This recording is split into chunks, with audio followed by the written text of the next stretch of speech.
Hello student, কেমন আছেন সবাই? অ্যাডভান্স এমএস এক্সেল ভিডিও টিউটোরিয়ালে আপনাদের সবাইকে স্বাগতম। তো আমাদের এইখানে যে টিউটোরিয়ালে আমরা বিভিন্ন ধরনের এক্সেলের আপডেট বা অ্যাডভান্স লেভেলের কিছু কাজ আমরা এখানে দেখব। তো একদম ফার্স্টে আমাদের এখানে যে টিউটোরিয়ালটা আপনারা দেখবেন, এই টিউটোরিয়ালে আমি অফিস 2019 ব্যবহার করব যদিও। তো আপনারা অনেকে আছেন বিভিন্ন ধরনের ভার্সন এক্সেলের ব্যবহার করে থাকেন। তো এক্সেলের ভার্সন যেটাই হোক না কেন, যদি আমরা একটু কাজটা শিখে নেই, বেসিক যে টুলসগুলো আছে সেগুলো শর্টকাটগুলো যদি আমরা জেনে নিই, তো যে কোনো ভার্সনে আমরা কাজ করতে পারবো। আর ভার্সনগত পরিবর্তনের সাথে সাথে অনেক বেশি চেঞ্জ হয়ে গেছে বিষয়টা এমনটাও না। আপনি যদি একটা ভার্সন পারেন, তো লেটেস্ট ভার্সনের সাথে যদি এটাকে কম্বাইন করতে পারেন, তাহলে আপনারা সব ভার্সনে কাজ করতে পারবেন আই থিঙ্ক। তো আমি এই ভিডিও টিউটোরিয়াল বা আমাদের এখানে যে টোটালটা ভিডিও টিউটোরিয়াল সামনে আপনাদের দেওয়া হবে বা যেগুলো আপনারা পাবেন, সবগুলোর ভিতরে আমরা একটু কম্বাইন করে শেখার চেষ্টা করব। অফিসিয়াল লেটেস্ট ভার্সনও থাকবে এবং এর পাশাপাশি আরও অনেক আলোচনা থাকবে যেগুলো ওল্ড ভার্সনে আপনারা ব্যবহার করতে পারবেন এবং এখানেও লেটেস্ট ভার্সন ব্যবহার করতে পারবেন। আর অ্যাডভান্স যে ভার্সনগুলো আছে সেটাই যে শর্টকাটগুলো ব্যবহার করা হয়, এবং ওল্ড যে ভার্সনগুলো আছে যেমন অফিস 2007, এখানে খুব বেশি পরিবর্তন নেই, শর্টকাট সবই সেম, খালি গ্রাফিক্যালি একটু পরিবর্তন হতে পারে এবং কিছু অপশন নতুন অ্যাড হয়েছে এরকম হতে পারে, ফাংশন নতুন কিছু আছে এইটা অ্যাড হতে পারে। তো আমরা ইনশাল্লাহ কম্বাইন করে শেখার চেষ্টা করব। তো একদম ফার্স্টে মাইক্রোসফট এক্সেল আমরা কিভাবে ওপেন করব সেটা একটু আমরা জেনে নিই। আপনার এটার জন্য অবশ্যই অফিস সেট আপ থাকতে হবে, মাইক্রোসফট অফিস প্রোগ্রামটা আপনার সেট আপ করা থাকতে হবে। তো সেট আপ করা যদি থাকে মাইক্রোসফট অফিস এক্সেল বা মাইক্রোসফট অফিস টোটাল প্যাকেজটা যদি সেট আপ করা থাকে, তাহলে আমরা কয়েকটা পদ্ধতিতে চাইলে এটা ওপেন করতে পারি।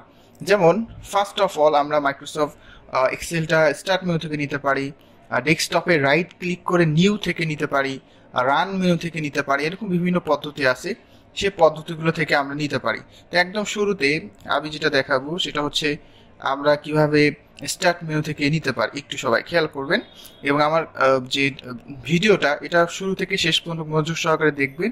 এরকম আরও অনেক সাপোর্টিং ভিডিও থাকবে, সেগুলো দেখলে আপনারা ক্লিয়ার হতে পারবেন। তো স্টার্ট মেনুতে ক্লিক করে আপনি এখানে সার্চ করলে আপনি এখানে মাইক্রোসফট এক্সেল পাবেন। যদি অনেক ইউজ করা হয় তাহলে এখানে উপরেই চলে আসে এটা, অথবা মাইক্রোসফট অফিস অথবা সরাসরি EXCEL যদি লিখে নো, তাহলেও আপনি মাইক্রোসফট এক্সেল পেয়ে যাবেন। এই দেখেন আমি এখানে লিখলাম EXCEL, তো মাইক্রোসফট এক্সেল কিন্তু আমি এখানে পেয়ে যাচ্ছি। এটা একটা পদ্ধতি। এবং সরাসরি আপনি মাইক্রোসফট এক্সেলের ফোল্ডার আছে এখানে মাইক্রোসফট অফিস নামে, আমি সেই মাইক্রোসফট অফিস নামে সার্চ করেও আমি চাইলে বের করে নিতে পারবো। দেখেন এখানে আছে। আচ্ছা, যদি আমরা আরেকটা পদ্ধতি অবলম্বন করি, রাইট ক্লিক করে নিউ দিয়েও আমরা চাইলে নতুন এক্সেল শিট তৈরি করে নিতে পারবো, এখানে সরাসরি ফাইল ক্রিয়েট হয়ে যাবে। আচ্ছা, ডেস্কটপে যে কোনো জায়গায় যদি আমরা রাইট ক্লিক করি, করে এখান থেকে নিউতে ক্লিক করব, নিউতে ক্লিক করার পর এখানে Microsoft Excel, Word, Access, PowerPoint, Publisher যা সেট আপ করা সব পেয়ে যাবেন। এখানে সরাসরি ফাইল ক্রিয়েট হয়ে যায়, এখানে সেভ করার প্রয়োজন পড়ে না। আচ্ছা, তো আমি এখানে এক্সেলে ক্লিক করলাম, যদি এখানে এক্সেলে ক্লিক করি নতুন একটা ডকুমেন্ট ওপেন হবে, সম্পূর্ণ নতুন।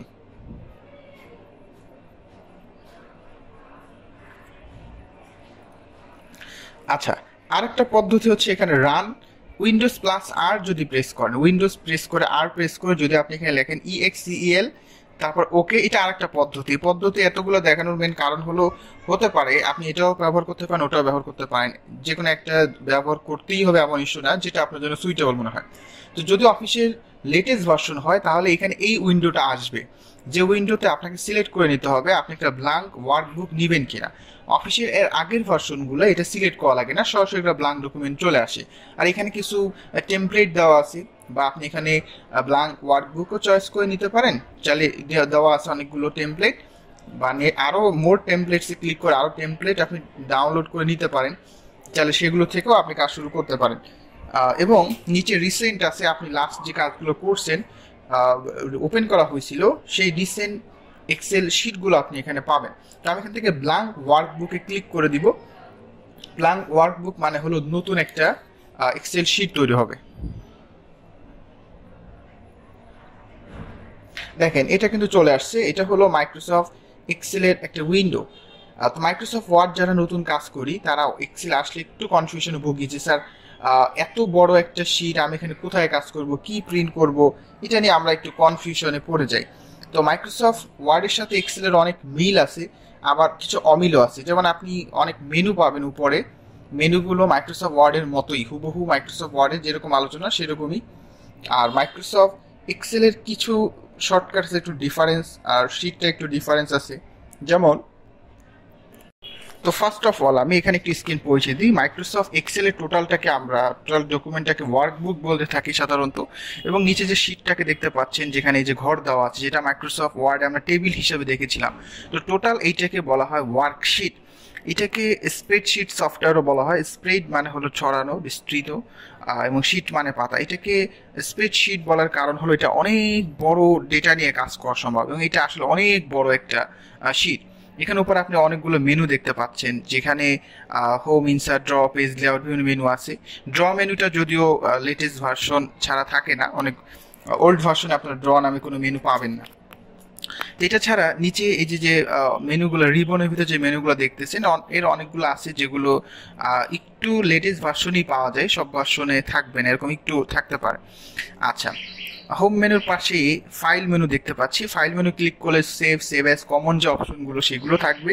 এটা ফুল ডিসপ্লেতে ওপেন হয় যদি লেটেস্ট ভার্সন হয়, আর যদি ওল্ড ভার্সন হয় তাহলে একটা উপরে ওভারলি একটা অপশন আসে, ফুল ডিসপ্লেতে আসে না। আমি এখানে চাইলে নিউতে ক্লিক করে নিউ নতুন ডকুমেন্ট ওপেন করে নিতে পারবো। পুরনো কোনো ডকুমেন্ট ওপেন করতে চাইলে আমি ওপেনে ক্লিক করে সেই ফাইলটা চয়েস করে নিতে পারবো। তারপর এখানে সেভ অ্যান্ড সেভ অ্যাস, কোনো ডকুমেন্ট সংরক্ষণ করার জন্য সেভ অ্যাস অপশন আছে। একটা নতুন ডকুমেন্ট যদি হয় তাহলে সেভ অ্যাস দিয়ে সেভ করবো, আর যদি কোনো ডকুমেন্ট আপডেট করতে হয় তাহলে শুধু সেভ।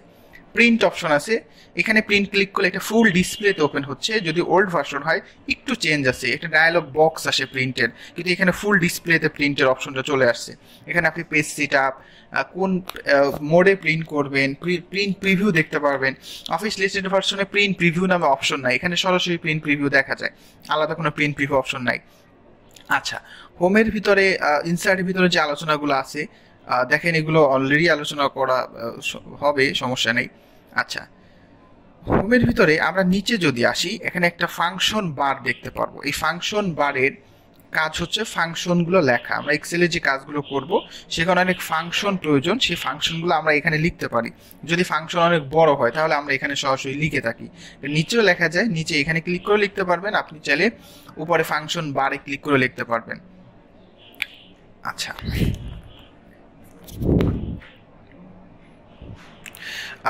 এই যে আমরা এখানে কাজ করছি, এখানে লম্বভাবে এটাকে বলা হয় কলাম, আর আড়াআড়িভাবে এটাকে বলা হয় রো। এ ক্লিক করলাম, এটা A column, B column, C column, এভাবে প্রত্যেকটা হলো কলাম, এবং আড়াআড়িভাবে 1 2 3 এগুলো হলো রো।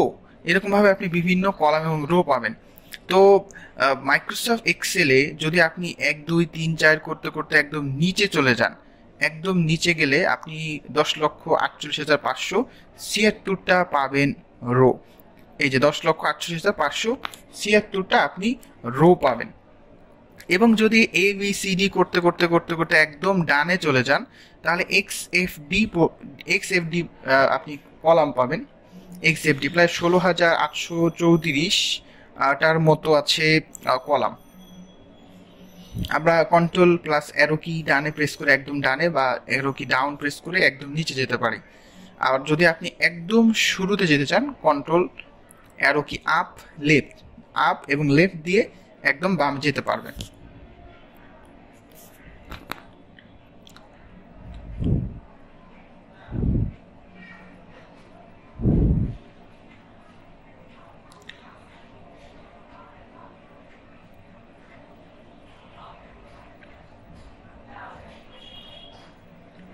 প্রত্যেকটা কলামের নামটা একটু আমি বলি। প্রত্যেকটা কলামের নামটা আমরা কিভাবে বুঝবো? মনে করেন জি কলামের 1 নম্বর ঘর, তাহলে সেটা G1। এ কলামের 1 নম্বর ঘর A1। এইভাবে প্রত্যেকটা সেলের নাম আমরা এইভাবে ডিফাইন করতে পারি। প্রত্যেকটা সেলের নাম আছে ইন্ডিভিজুয়াল, যেটা অন্য কারোর নাম নেই। এফ কলামের 1 নম্বর ঘর F1, এফ কলামের 2 নম্বর ঘর F2। এইভাবে প্রত্যেকটা সেলের নামকরণ করা হয়ে থাকে। আপনারা উপরে এবং বামে তাকালে, যে কোনো সেলের উপরে এবং বামে তাকালে আপনার সেলটার নামটা পেয়ে যাবেন।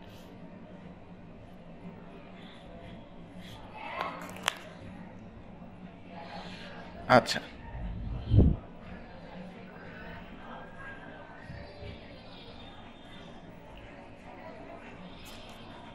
যেমন এখন এইচ কলামে আছি, এইচ কলামের উপরে যদি তাকান, এইচ কলামের উপরে এইচ এবং বামে হলো 8, তার মানে যে মাউস পয়েন্টার আছে প্লাস আছে, এই সেলটার নাম হলো এইচ 8।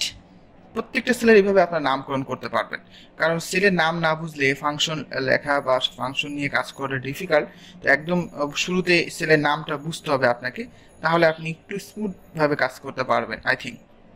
আচ্ছা, দেখেন মাইক্রোসফট এক্সেলে আমরা যখন শুরু করি তো আমাদের মেইন কনফিউশনটা এরকম হয়ে দাঁড়ায় যে আসলে আমি কোথায় কাজ করবো। তো দেখেন মাইক্রোসফট এক্সেলে আসলে এত বড় শিট হলেও তো আপনি যখন প্রিন্ট রিলেটেড কোনো একটা কাজ করবেন তো দেখবেন যে একটা বর্ডার লাইন আসছে। দেখেন এই যে একটা বর্ডার লাইন দেখা যাচ্ছে, এই যে আমি সিলেক্ট করলাম এটি হলো একটা A4 পেপার। তো মাইক্রোসফট এক্সেল শিট যত বড়ই হোক না কেন, তো আপনি এখানে একটা বাউন্ডারি লাইন পাবেন।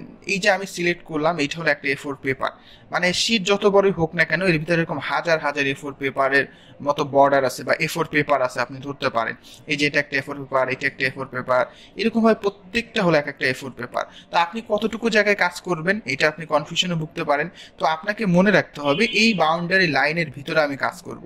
এই যে বাউন্ডারি লাইন আমরা দেখতে পাচ্ছি, এই বাউন্ডারি লাইনটাই হলো একটা A4 পেপার। যেমন এ থেকে যে আমি দেখতে পাচ্ছি যে পর্যন্ত, এবং আপনি যদি নিচে যান দেখবেন 50 পর্যন্ত এই যে আছে, এটা হলো একটা A4 পেপার। আপনি ধরে নিতে হবে উপর থেকে এই বাউন্ডারি লাইন ডানে এবং বামে এই যে পর্যন্ত একটা বাউন্ডারি লাইন আপনারা দেখতে পাচ্ছেন।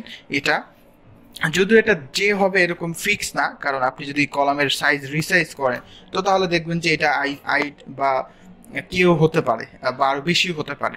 তো আপনি এই বাউন্ডারি লাইনের ভিতরে আপনি কাজটা করার চেষ্টা করবেন, তাহলে আপনি অ্যাকুরেট ভাবে একটা A4 পেপার পাবেন। আর এক্সেলে মূলত আমরা নিচের দিকে বেশি যাই, ডানে কম যাই। তো এই নিচের দিকে যতই যাবেন নতুন নতুন A4 পেপার হবে। তো আপনি এখানে দেখছেন অলরেডি যেখানে অনেক মানে এক্সেল শিটে অনেকগুলো A4 পেপার আছে, কিন্তু আদতে মাইক্রোসফট এক্সেলে যদি কোনো কন্টেন্ট না থাকে তাহলে সেটা পেজ হিসেবে কাউন্ট হয় না, সেটা আদতে পেজ হিসেবে কাউন্ট হবে না।